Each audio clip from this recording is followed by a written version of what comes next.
অর্থনীতিকে পুনরুদ্ধার করে দেশকে মর্যাদাশীল হিসেবে প্রতিষ্ঠিত করতে কাজ করছেন প্রধানমন্ত্রী তারেক রহমান। এমন মন্তব্য করে স্থানীয় সরকার মন্ত্রী মির্জা ফখরুল ইসলাম আলমগীর বলেছেন, ভঙ্গুর অর্থনীতির মধ্যেও বর্তমান সরকারের শুরু ভালো হয়েছে। শনিবার রাজধানীর পূর্বাঞ্চলে বাংলাদেশ মেরিন একাডেমি অ্যালামনাই অ্যাসোসিয়েশনের অনুষ্ঠানে তিনি এসব কথা বলেন। মেরিন সেক্টরে অপার সম্ভাবনা রয়েছে জানিয়ে স্থানীয় সরকার মন্ত্রী মেরিনারদের দেশের অর্থনীতিতে ভূমিকা রাখার আহ্বান জানান।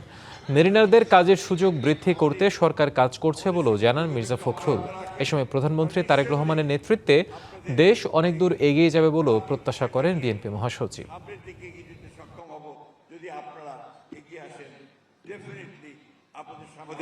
নেতা তারেক রহমান সাহেব প্রধানমন্ত্রী, যিনি এসে এক নির্বাচনের মধ্য দিয়ে রাষ্ট্রপ্রধানের দায়িত্ব পেয়েছেন, দায়িত্ব পেয়েই তিনি কিন্তু তার সেই কাজ শুরু করেছেন, সেই ভঙ্গুর অর্থনীতি থেকে উঠে দাঁড়াবার, আবার বাংলাদেশকে বিশ্বের দরবারে একটা মর্যাদাশীল দেশ হিসেবে পরিণত করবার।